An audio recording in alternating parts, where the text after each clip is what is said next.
Hey everyone, welcome to the Sand City Crit. This is the Cat 2-3 race.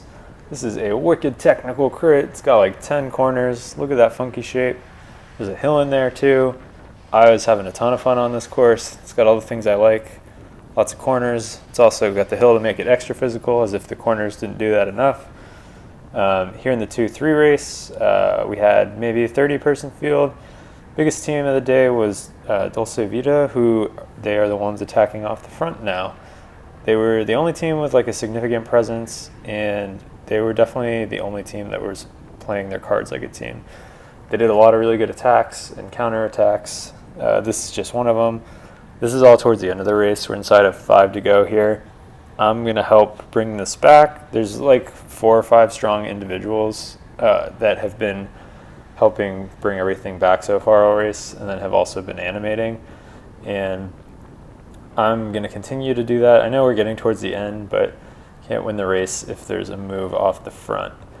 This lap is also a preem lap, so preem was not my goal here, but I realized around this point that I was kind of close to the front and I might have a chance to sprint for the preem. And so I kind of waited here. I thought one of his teammates might counter before we got there, but nobody had done anything yet, so I decided I would hit it out of the corner, and here we go. Yeah, not like a full-on sprint, and then I noticed somebody was coming up next to me, so I put the gas on a little bit more. You see there.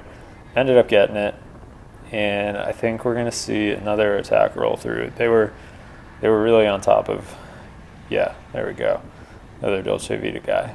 They were doing a great job of countering over each other. I just chased the last one, so I think I'm gonna try to let other people. No, I'm gonna put down some power there. Still working hard to keep the field together. I guess into the hill, and it's not that bad of a section to do it.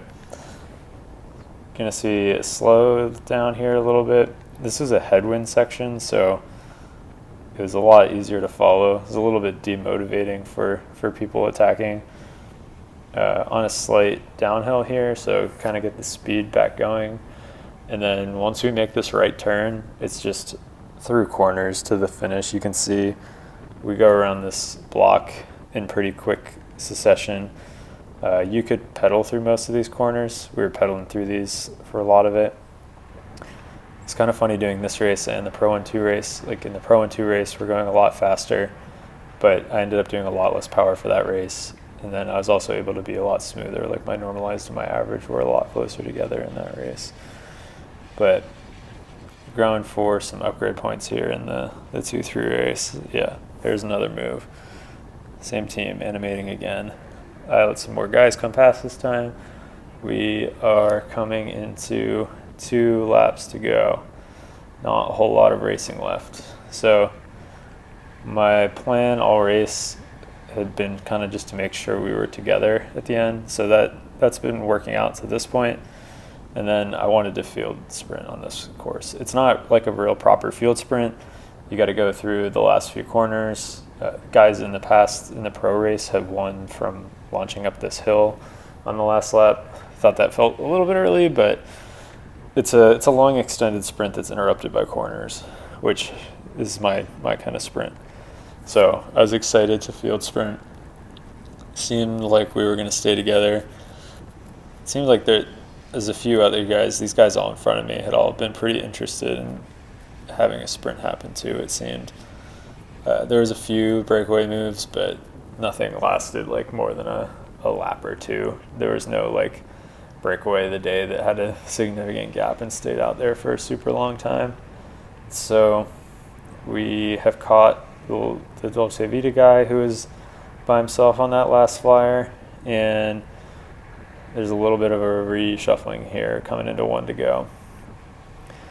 We're going a little bit slow. You can see we're not single file through these corners. We're going like 2 wide through them all. And there's going to be a big sprint for positioning. I know I want to be like in the first 3 to 5 wheels going into this last lap, so I'm coming up the inside here. This guy starts to move over. I wanted to go further up, but he kind of protected the inside there, which is smart. That's what he should be doing.